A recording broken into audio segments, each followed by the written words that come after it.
예, 안녕하십니까. 예, 제 이름은 이성현이라고 그러고요. 예, 현재 저는 세종연구소에 있습니다.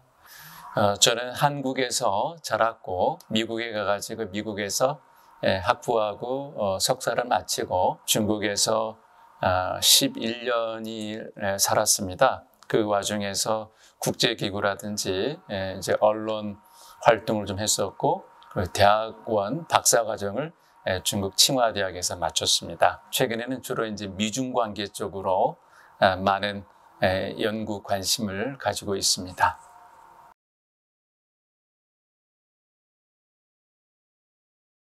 현재의 어떤 미중 갈등 상황은 이렇게 한번 들어가 보면 어떨까요? 왜 중국은 항복하지 않고 미중 갈등에서 양보하지 않고 물러서지 않고 계속 공세적인 물러서지 않겠다 강경한 대외적인 입장을 표명하고 있고 그렇게 나오고 있고 최근에 대만 문제라든지 남중국해 문제라든지 그래서 긴장을 계속 고조되고 있는가? 왜 중국은 객관적인 국력에 있어서 미국에 미치지 못하면서도 항복하지 않는가? 왜 양보하지 않고 있는가? 이러한 물음으로 한번 이 질문을 접근해 볼 수가 있을 것 같아요. 제가 보기에는 중국은 미국이 기울고 있는 대국이라고 판단을 내렸던 것 같아요. 그리고 지금이 중국의 부상을 더욱더 촉진할 수 있는 굉장히 중요한 시기, 관건적인 시기라는 전략적인 판단을 했다라고 저는 보고 있습니다. 왜? 시간은 중국 편이다라는 그러한 전략적인 판단이 있기 때문이라고 저는 보고 있습니다. 우리는 팬데믹을 통해 가지고 세계 유일의 초강대국이었던 미국이 얼마만큼 취약한가를 깨닫게 됐어요.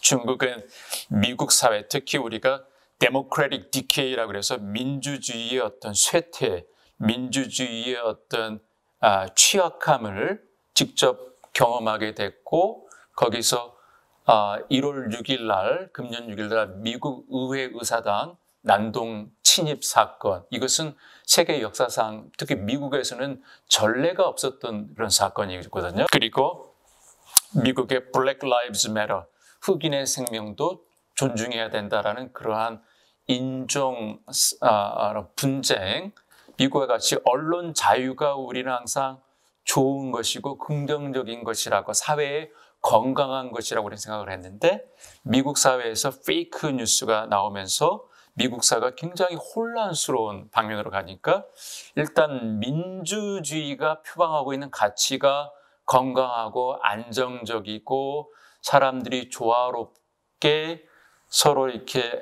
서로 다름이지만은 굉장히 조화롭고 이것이 가장 우리 인류가 추구해야 될 어떤 공동체의 집단의 어떤 체제다라고 봤던 어떤 고정관념이 조금 흔들리게 되는 민주주의가 가장 우리 인류가 추구해야 될 가장 아름다운 공동체 체제일까라는 그런 질문이 펀더멘탈하게 도전을 받게 된 시기가 바로 팬데믹 작년 코로나19 시간이었다라고 보고 있고 중국은 이걸 놓치지 않고 보고 있었다는 것이죠. 그렇기 때문에 중국은 미국에 있어서 어떤 근본적으로 사회주의 체제가 과거에는 항상 중국이 컴플렉스를 갖고 있던 그런 시스템이었어요.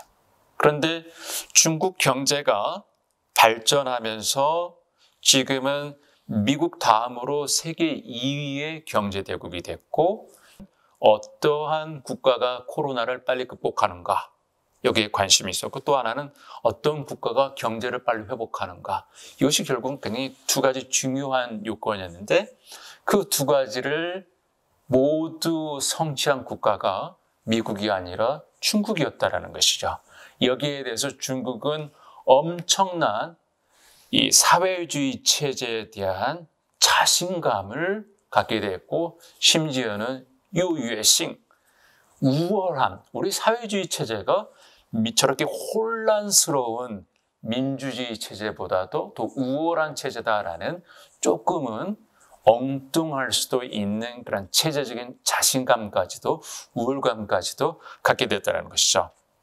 결국 이것이 중국몽, 차이니즈 드림이라고 하는 중화민족의 위대한 부흥을 꿈꾸고 있는 굉장히 목적 지향적인 시진핑이라는 지도자의 출현과 맞물리면서 지금 중화민족의 위대한 부흥이라는 어떤 큰 민족주의 기운과 맞물리면서 또한 미국이라는 라이벌의 상대적인 쇠퇴를 경험하면서 우리 중국이 역사적으로 좀 굉장히 관건적인 부상의 시기에 있다라는 그러한 어떤 집단 의식이 형성되어 있는 시기가 바로 지금이다라고 저는 판단하고 있고요. 인권, 남중국해, 신장, 티베트, 홍콩, 대만 이런 혹은 심지어는 코로나 방역을 둘러싼 책임론까지 또 이렇게 계속 번지면서 4차 산업혁명의 가장 중요한 5G, 빅데이터, 첨단 기술 분야에까지도 심지어 디커플링이라는 말이 나올 정도로 지금 무역 전쟁이 촉발됐던 미중 무역 그런 갈등이 전방위적으로 축소되는 것이 아니라 확대되고 있는 이런 갈등 양상, 심지어는 경제 분야까지도 안보적인 시각으로 갈수록 전이되고 있다는 것도 우리가 굉장히 잘 관찰해야 될 분야라고 보고 있고, 그리고 대한민국은 다른 어떤 국가보다도 미중 관계의 그런 중간에 속해 있는 지정학적인 위치에 있기 때문에 우리가 21세기 미중 갈등이 대한민국에 주는 취약성에 노출되어 있다라고 저는 보고 있습니다.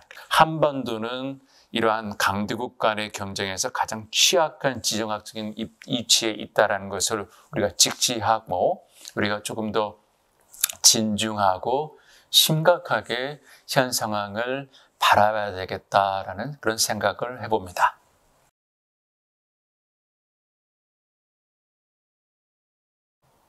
우리가 주목해야 될 것은 두 가지라고 생각합니다. 하나는 우리가 예상했던 것에 교정이 있어야 된다고 생각하는데, 많은 관찰자들 중에서는 바이든 미국 행정부가 들어서면은, 민주당 행정부가 들어서면은 미중 관계가 많이 원점으로 트럼프 이전의 관계로 돌아갈 수 있다라는 그런 가능성을 제기했었는데, 민주당이고 또 바이든 행정부가 들어서면은 미중 관계가 많이 그래도 좀 회복되지 않겠는가, 조정이 있지 않겠는가 그렇게 보기도 했었는데, 뚜껑을 열어보니까 오히려 많은 부분에 있어서 미중 간의 어떤 경쟁적인 관계가 그대로 유지되고 있고, 그리고 심지어는 트럼프 행정부가 취했던 중국에 대한 대부분의 관세가 중국이 희망하던 것에도 불구하고 그대로 유지되고 있다는 것이죠. 그렇죠? 그리고 인권 문제에 있어서는 우리가 기대했던 대로 바이든 행정부는 굉장히 원칙적으로 더 강경하게 중국에 대해서 대응하고 있다는 것을 알게 됐고, 그리고 마지막으로는 많은 분들이 또 바이든 행정부가 스스로 표명한 대로 트럼프 때는 미국 혼자서 중국을 상대했고 미국이 동맹들을 조금 에일리어네이트, 소외시키기도 했지만은 바이든 행정부 들어서는 전통적인 어떤 미국의 외교 형태로 돌아가가지고 동맹 관계를 회복해가지고 팀 아메리카, 이 미국과 미국의 동맹들을 힘을 규합해가지고 중국을 대응하는 그러한 모습을 보여주고 있는데, 저는 이것이 가장 굵직굵직한 특징이고, 그리고 바이든 행정부가 말한 것처럼 이러한 extreme competition, 바이든 대통령 본인이 직접 한 표현이죠. 극심한 경쟁 관계가 있겠지만은 또 협력의 공간도 있을 것이라고 그랬는데 그 대표적인 협력의 공간으로서 기후변화, 환경, 그리고 국제 테러 안보, 비확산, 그리고 북한 문제가 당시에 거론됐다라는 것, 이것도 우리가 유념해 봐야 될 것입니다. 특히 한반도에 있어서는 과연 미국과 중국이 사이가 안 좋은 상황에서도 북한 문제에서 과연 미국과 중국이 얼마만큼 협력할 공간이 있을 것인가, 이것은 우리가 계속 유념하면서 관찰해야 될 대상이라고 생각합니다.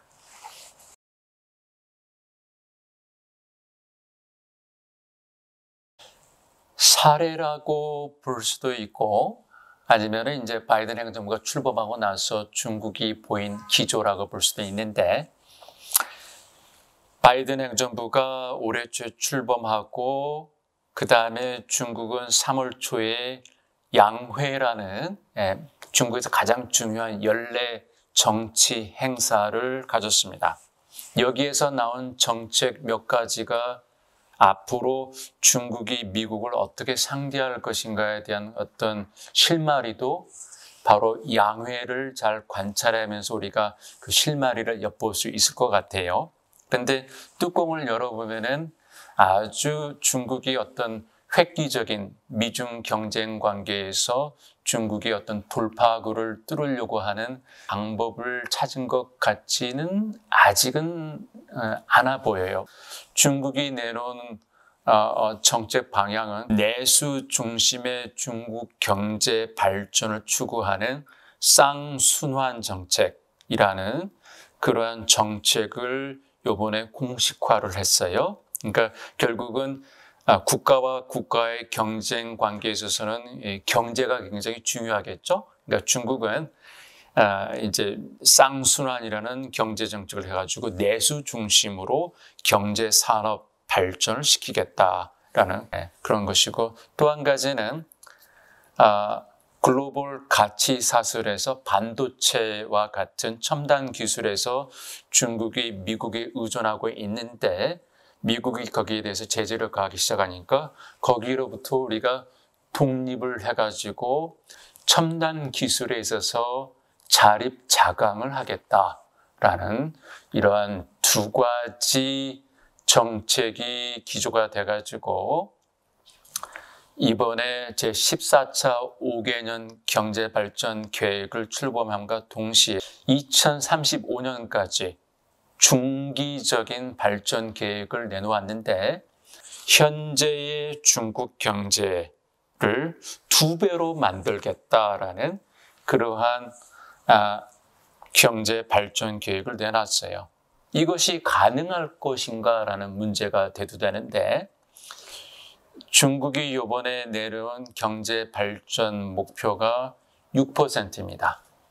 막상 중국이 내놓은 숫자는 우리는 올해 6%만 경제 성장할 거야 라고 겸손한 숫자를 내놓은 거죠. 그래서 사람들이 중국이 미국과의 경쟁을 염두에 두고서 양적 경제 성장을 하기보다는 이제는 조금 다이어트, 체질 개선을 위해서 부실 기업을 체질 개선을 한다든지 도산을 시킨다든지 첨단 기술에 투자를 한다든지 질적 성장으로 중국의 경제 생태계를 탈바꿈하려고 하는 것에 중점을 두겠다라는 그러한 사고 전략적인 전환이라고 보고 있고, 우리가 과연 중국이 생각하는 이러한 전략적인 목표 방향이 이루어질지는 조금 더 지켜봐야 되겠지만은, 중국도 보면은 나름대로 지금 어떻게 미국과 경쟁 관계를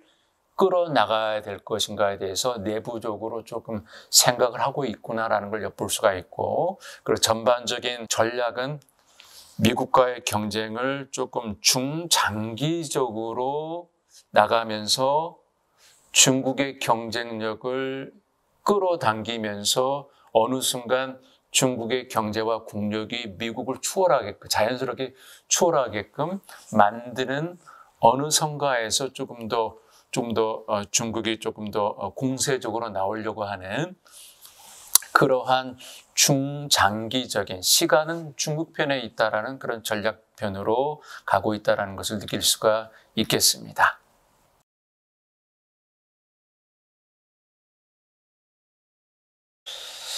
한중이 수교라는 것이 1992년이었습니다. 내년에 우리 한중은 수교 30년을 맞는데, 전반적으로 보면은 한중 관계의 발전은 경제 협력 중심으로 이루어졌어요.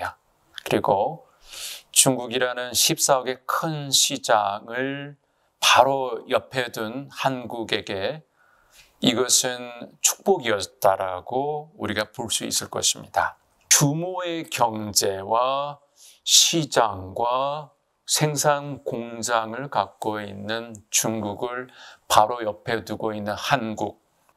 2007년도에 중국 경제가 독일을 따라잡았고 2010년도에 세계 당시 2등이었던 일본을 따라잡고 세계 2등이 됐고, 수교 당시에 중국 경제와 한국 경제는 중국이 인구가 한국보다 14억 인구고 한국은 그때는 이제 4천만 정도였지만은 반올림을 숫자로 조금 하면은 한국 경제하고 중국 경제가 비슷했습니다. 놀랍지 않습니까? 네. 한국은 당시에 14위였고 중국은 11위였는데 수치적으로 보면은 뒷자리를 반올림하면은 14억 인구를 갖고 있는 중국이 4천만 인구를 갖고 있었던 한국하고 그냥 대동소이했다라는 것이죠. 지금 중국 경제는 2010년 일본을 따라잡은 이후에 중국 경제는 일본 경제의 3배로 증가했고 한국 경제의 9배로 증가했고 미국 경제의 작년 코로나19를 경험하면서 71%까지 따라잡았어요. 그래서 지금 중국은 5G에 있어서는 미국과 보다도 훨씬 더 월등한 기술 수준을 갖고 있고 인공지능 분야에 있어서는 미국과 비슷비슷합니다. 그런데 기술 특허 출원 분야에 있어서는 2020년에 중국이 인공지능 분야에 있어서 미국을 따라잡았어요. 그래서 제가 이런 수치를 나열하는 이유는 더 많은 수치가 있겠지만은 미중 간의 경쟁을 우리가 현재는 여전히 미국이 앞서고 있지만은 관찰자들은 현재만을 바라보는 것이 아니라 앞으로의 추세까지도 그 추세 곡선, 기울기, 상승 곡선을 우리가 바라보고 있기 때문에 앞으로 미중 경쟁은 많은 좀 불확실성이 있겠다. 그리고 중국이 어떻게 하느냐에 의해서만 결정되는 것이 아니라 바이든 행정부가 어떻게 하느냐에 의해서도 또 결정될 수가 있겠구나. 특히 바이든 행정부가 트럼프가 망가뜨린 민주주의의 위기를 얼만큼 회복하고 미국 사회의 어떤 내구력을 회복하느냐에 따라서도 많은 것이 결정될 수 있겠구나. 중국이 어떻게 할 것인가라는 것도 중요하겠지만은 미국이 어떻게 할 것인가라는 것도 우리가 꾸준히 관찰해야 되겠다라는 그런 생각을 갖고 있고, 마지막으로 제가 볼 때는 앞으로 미중 갈등 경쟁은 한 세계에 걸쳐서 진행될 장기적인 유기적인 흐름과 변천의 과정일 텐데, 적어도 우리가 이런 성장 관계의 흐름의 곡선에서 볼 때는 이 바이든 행정부 4년이라는 기간이 굉장히 미중 관계의 어떤 흐름에 있어서 관건적인 시기가 될 수 있게 돼요. 그래서 여기서 미국이 잘못하면 이 꺾임 곡선, 변곡점이 미국이 어떻게 하느냐에 따라서 미국이 동맹과 잘 협력할 수 있어서 중국 견제를 할 수 있을까? 미국의 민주주의 체제를 회복할 수 있을까? 미국이 어떤 5G나 첨단 산업에 있어서의 경쟁력을 계속 선도할 수 있을까? 라는 그런 모든 것에 있어서 관건적인 어떤 흐름이 앞으로의 4년에서 결정되지 않을까. 그래서 저는 이 바이든 행정부의 4년이 굉장히 관건적인 시기가 될 것이다 라고 저는 보고 있습니다.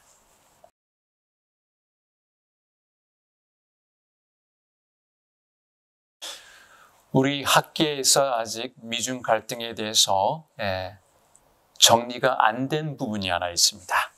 미중 갈등의 성격이 전략 경쟁인지 패권 경쟁인지 아니면은 신냉전인지 아니면은 신냉전은 굳이 아니더라도 신냉전의 성격을 갖고 있는 것인지 여기에 대해서 아직 학계에서 정리된 입장은 없어요. 하지만 헨리 키신저 같이 미중 관계를 선도했고 또 개척했고 또 살아있는 증인이었던 헨리 키신저 같은 학자는 2019년 11월 We are on the foothills of a new Cold War. 우리가 새로운 신냉전의 초입 단계에 있다라고 진단을 했어요. 왜 미중 간의 갈등이 지금 기술 경쟁 갈등 위주로 관건적으로 진행되고 있는 것인가가 또 해답이 자연스럽게 나옵니다. 과거 냉전 시대 때의 미국과 소련의 경쟁 분야에서 가장 주요한 경쟁이 바로 기술 경쟁이었어요. 소련이 스푸트니크호라는 인공위성을 쌓아 올리니까 미국의 케네디 대통령이 깜짝 놀랐고 그가 당선된 후에 수년간의 국가적인 역량을 결집해가지고 미국은 아폴로호를 쏴가지고 달나라에 사람을 보냈어요. 달나라에 사람을 보냈다라는 것이 미국 국민들에게 엄청난 산업 발전의 동력과 자긍심을 불러놓았지만은 그걸 자세히 들여다보면은 달나라에 우주선을 보내기 위해서 수십만 명의 과학자들과 엔지니어들이 동원돼 가지고 군사 분야의 기술 발전을 일으켰고 산업 분야의 기술 발전을 일으켰습니다. GPS도 마찬가지지 않습니까? GPS도 인공위성으로 상대방의 위치와 감청을 하려는 통신을 감청했던 기술이 결국은 GPS 기술로 발전한 것처럼 군사 기술 분야에서의 어떤 산학 협력이 많은 민간 기술의 발전으로 우리가 전이되어 왔었는데 우리가 관심을 두고 있는 5G, 인공지능, 바이오 공학, 생명공학, 빅데이터, 양자 물리학, 양자 역학, 퀀텀 컴퓨터 이 모든 것의 기초가 되는 것이 결국은 첨단 기술이라는 것이죠. 그리고 거기에 있어서 왜 미국과 중국이 경쟁을 이렇게 치열하게 하고 있는 것은 굉장히 자명합니다. 왜냐하면 결국은 누가 이러한 첨단 기술 분야를 점령하는가, 선도하는 경우가 결국은 미래의 산업, 미래의 먹거리, 미래의 패권을 경쟁하는 것이고 선도하는 것이고 중요한 것은 과거와는 달리 이제는 초격차 시대로 들어가면서 한 번 기술 격차를 당하게 되면은 그걸 나중에 다시 추월해야지라는 것은 과거에는 가능히 했어요.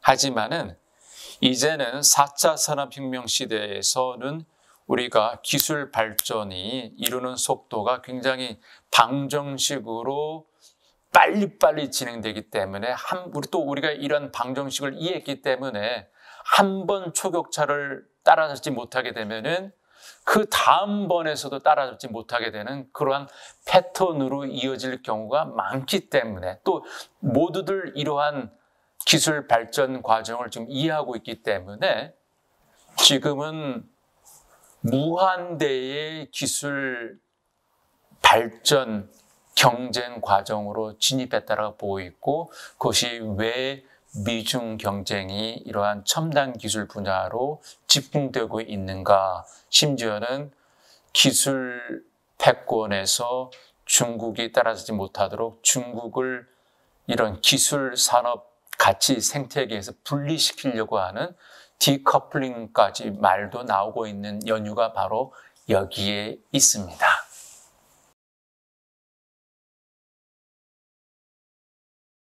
중국이 북한 문제라고 부를 때는 중국은 한반도 정책, 남북한을 동시에 본다는 것이죠. 그래서 이 시각차를 항상 우리가 중국 측과 북핵 문제, 북한 문제를 다룰 때 우리가 유념해야 된다라는 점을 제가 말씀드리고 싶습니다. 왜냐하면 중국의 북한에 대한 태도, 정책도 중국이 생각하는 한반도 지정학에서 나오는 것이고, 그리고 중국은 한반도의 지정학에 있어서 남북한 모두에게 영향을 미치고 싶어 한다라는 지정학적 본능을 가지고 있다라는 것을 유념해야 될 것 같습니다.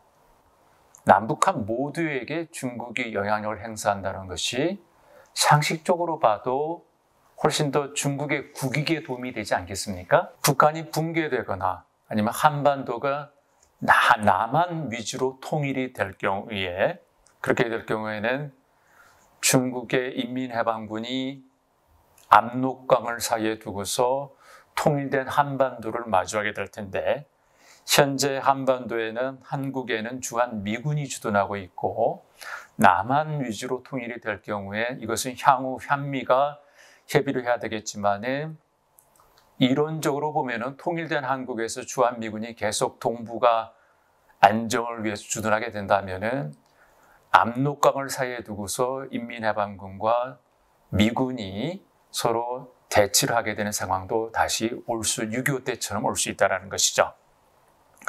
중국은 이러한 많은 시나리오까지 다 염두에 두고서 한국 측과 북한 문제를 협의하고 북핵 문제를 조율하는데, 이런 것을 모르고 우리가 중국한테 우리 한국과 중국 사이에 경제적인 교류가 월등하게 북한과 중국과의 교류보다 더 긴밀하고 긴밀하고 양자 간의 교류가 더 긴밀하기 때문에 중국한테 일방적으로 한국 편을 들어주거나 남북한 사이에 한국을 선택하라 라는 이런 식의 논리는, 그것은 우리들의 생각이지 중국인에게는 통하지 않을 수 있고, 또 중국인이 볼 때는 자기들의 국익에 부합하지도 않다라는 것이죠. 이 점을 제가 볼 때는 항상 우리가 앞으로 북핵 문제가 어디로 향하든 간에 우리가 이러한 것을 염두에 둬야 되겠고, 이러한 시각차가 충돌하면서 한국이 중국한테 중국이 들어줄 수 없는 무리한 혹은 현실성이 없는 어떤 대북 정책에 중국이 한국 쪽을 따라와 달라라고 하는 것은 우리가 중국 측에서도 애매모호하게 협력하겠다라는 외교적인 발언은 가능할 수는 있겠으나, 실질적인 전략적 차원에서는 현실화되기 굉장히 어렵다. 우리가 바둑을 둘 때에도 상대방의 패를 읽으면서 우리가 바둑을 둬야 되듯이, 우리가 한국과 중국이 북한 문제를 두고서 협력하고 협상을 하고 협의를 할 경우에도 중국의 갖고 있는 패를 읽을 수 있는 능력을, 특히 중국 쪽에서 북핵 문제를, 북한 문제를 미중 갈등, 미중 관계라는 큰 틀 안에 일부분으로 보면서 이것을 지정학적으로 어떻게 이용할 수 있을까라는 그러한 충동이 과거보다도 훨씬 더 강해졌다라고 저는 보고 있습니다. 그렇기 때문에 우리 한국은 북핵 문제를 중국과도 협력을 해야 되겠지만은 미국과도 동맹인 미국과도 협력을 해요. 또 당사자인 북한하고도 협력을 할 텐데 우리가 이것을 따로 동떨어진 개별적인 문제로 보고 그렇게 포커스해서 접근하기보다는 한 발 뒤로 물러나서 중국은 한반도를 어떻게 보고 있고 미국은 또한 한반도를 어떻게 보고 있고 그리고 북한은 미중 관계를 어떻게 보고 있는가. 특히 그런 것들이 예를 들면 냉전 시대 때 북한이 소련과 중국 사이에서 혹은 냉전 시대 때 북한이 소련과 미국 사이에서 어떠한 행동을 취했는가를 조금 입체적으로 보면서 우리가 대응책과 전략을 짜나가는 것이 필요하리라고 생각합니다. 중국판 실크로드 프로젝트라고 저는 말씀드리고 싶어요. 중국이 서진 전략이라는 것이 있었어요. 그래서 2000년대 초에 중국이 아태지역, 태평양으로 진출하려는 생각을 갖고 있었습니다. 그런데 태평양에는 누가 있냐면 미국 칠함들을 포함해가지고 미국이 있어요. 그래서 미국이 길을 막고 있으니까 중국이 그럼 동쪽이 아니라 서쪽으로 가야겠다. 그래서 서진 전략을 펼쳤고 그때 중국 내부에서는 그것이 논리적으로 맞는 이유 중에 하나가 중국을 보면은 중국에서 경제가 가장 발달한 상하이라든지 이런 저장성이라든지 시진핑이 있었던 이런 것이 다 동부 해안선을 따라가지고 있는 발달한 도시들이 다 동부 해안 쪽에 있거든요. 베이징도 어떻게 보면 이제 동부 쪽에 있는 것이죠. 그런데 중국에서 낙후된 지역이 서쪽입니다. 그러니까 중국의 산업을 또 국가를 전체적으로 발전시키려면 균형적으로 발전시키려면 동쪽에서 서쪽으로 이동하면서 국가를 산업을 발전시켜야 되는 그 논리도 맞고 또 미국과의 지정학적 경쟁에 있어서도 동쪽 태평양으로 나갈 때는 미국이 막고 있으니까 그러면 서쪽으로 가는 것이 맞고 그래서 그때 중국 내부에서는 시부 따카이파 그래가지고 서부 대개발 계획이란 것이 2000년대 초반에 추기되고 있었고 그러한 중국 내수 시장, 발달하지 않은 중국 서부 쪽의 경제를 중흥시키려고 하는 경제 발전 계획과 지정학적인 안보 전략, 서쪽으로 가야 된다. 동쪽은 미국이 맡고 있기 때문에 라는 이러한 서진 전략이 결합된 측면이 있었는데 그것이 한참 동안 이제 동면 상태에 있다가 후진타오 시기를 지나고 나서 시진핑 시기 들어서 이제 2013년에 이것이 구체화되기 시작한 거죠. 그래서 지금까지 한 8년 정도 지금 진행되고 있는데 놀라운 것은 1대1로 프로젝트에 참여하고 있는 국가들이 보통 언론에서 보면은 이제 1대1로 프로젝트가 문제가 많다, 뭐 여러 가지 분쟁이 있다 이런 측면도 많이 나오고 있는데 그게 말이 맞아요. 말이 맞는데 동시에 하지만 우리가 간과할 수 없는 것은 1대1로 프로젝트에 참여하고 있는 국가들이 협력하고 있는 국가들이 세계에서 100여 개의 국가국이 넘는다라는 것이죠. 그렇죠? 그리고 그런 국가들 중에 많은 국가들은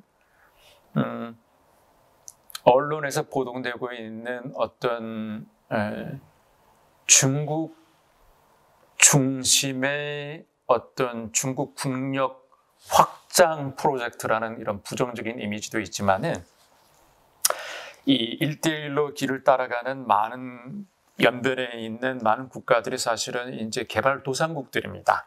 이런 국가들은 중국의 자본이 필요하고 중국의 투자가 필요한 국가들이고 또 아직 민주주의가 확립되지 않는 국가들이 많아요. 그렇기 때문에 이런 국가들이 중국의 어떤 투자라든지 중국의 진출을 바라보는 시각은 우리 선진국이 이 중국의 투자를 바라보는 것처럼 많은 어떤 거부감이 를 공유하고 있지 않다라는 것, 그래서 훨씬 더 중국이 진출하기에 용이한 점이 있고, 또 중국이 뭐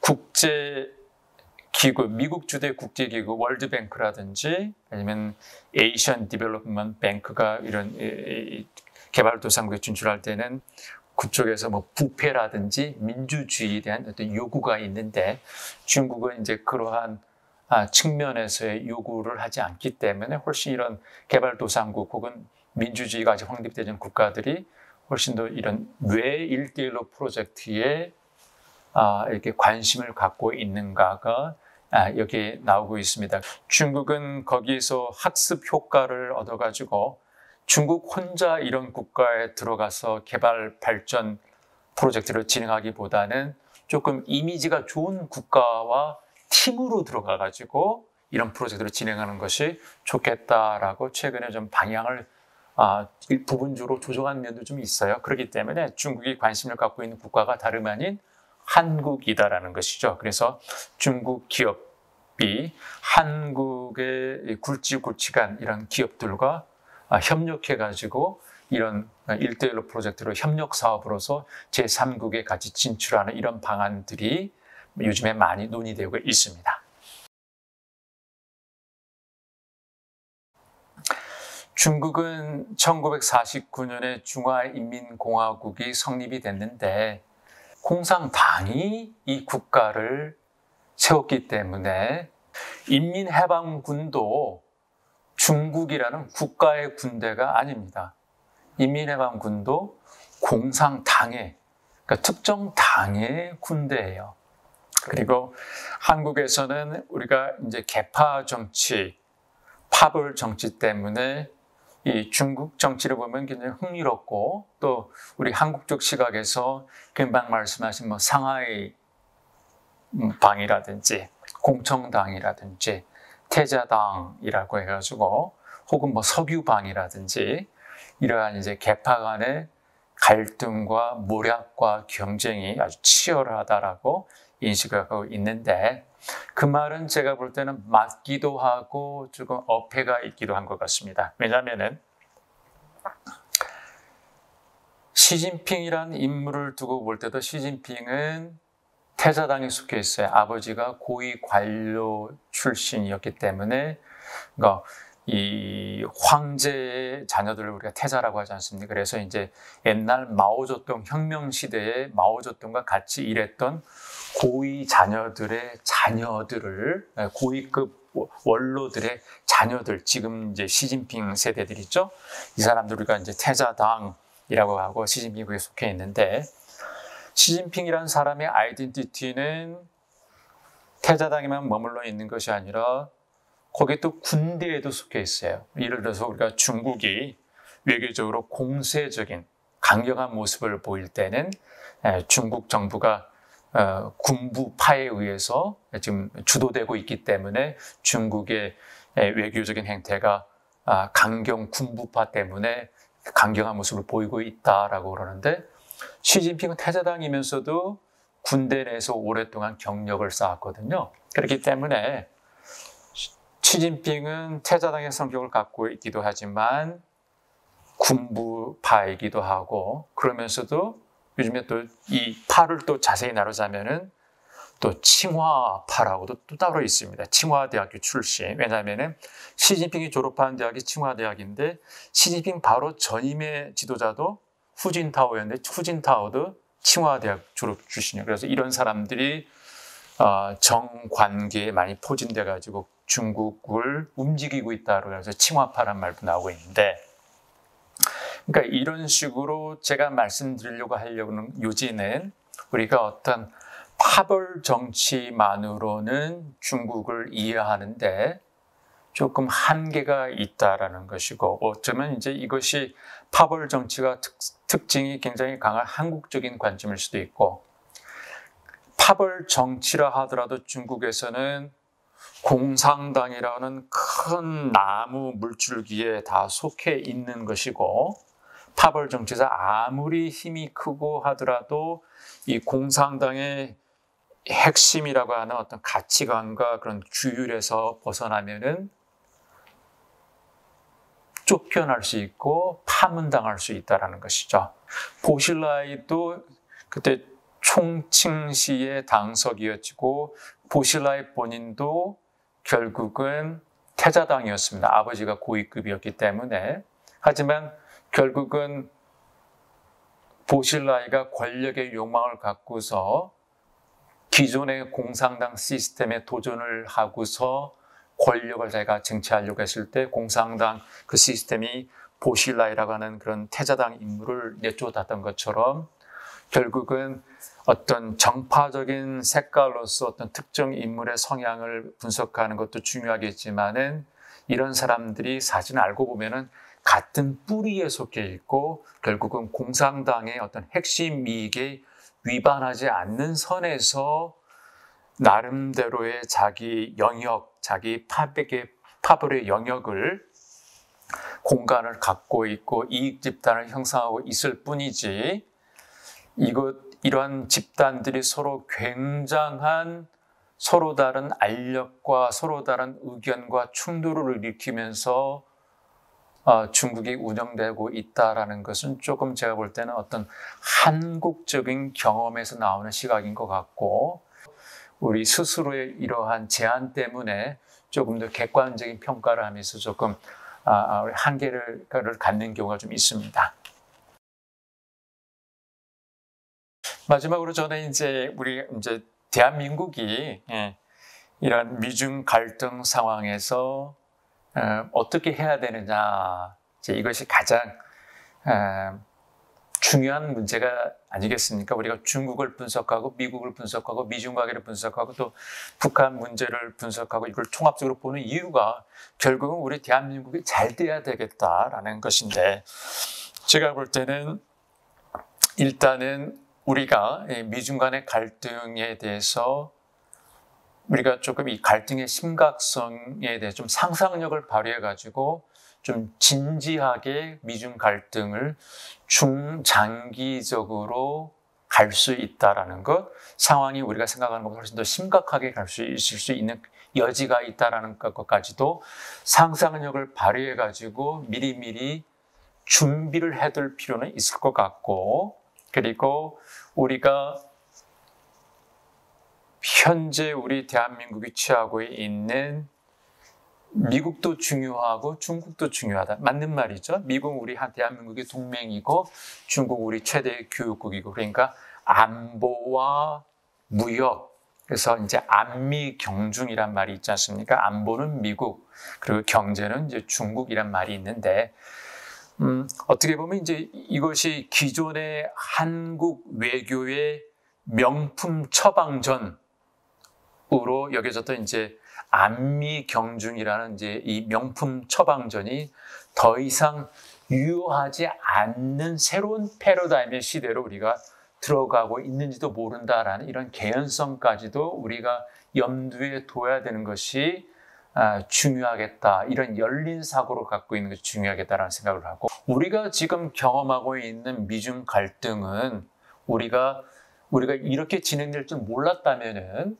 그러면 과거에 우리가 미중 갈등을 분석했던 또 그 안에서 우리가 우리 위치를 찾으려고 했던 안미 경중이라는 패러다임으로 새롭게 우리가 기존에 경험하지 못했던 새로운 미중 관계를 분석하려고 해서는 안 되겠다. 우리는 새로운 미중 관계가 진행되고 있으면 그런 미중 관계를 분석하는 틀도 새로운 새로운 도구로 새롭게 진행되고 있는 미중 관계를 분석하는 시도가 진지하게 진행돼야 되겠다라는 생각이 들고요.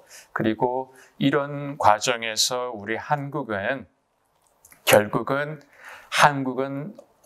동떨어져 혼자 있는 국가가 아니라 글로벌 커뮤니티 안에서 있는 국가니까 우리가 이 안에서 우리가 네트워킹을 열심히 해가지고 소통을 해가지고 독일이라든지 미국이라든지 중국이라든지 일본이라든지 아니면 호주라든지 싱가포르라든지 이러한 미중 사이에서 고민하고 있는 국가들이 비단 한국만은 아니다라는 것을 인식하고 이런 비슷한 처지에 있는 국가들과 같이 고민하고 소통하는 것이 굉장히 중요하고 바람직하겠다라는 브레인스토밍을 하면서 like-minded 이런 컨트리들이 서로 협력하고 도와줄 수 있는 공간을 찾는 것도 굉장히 중요하겠다.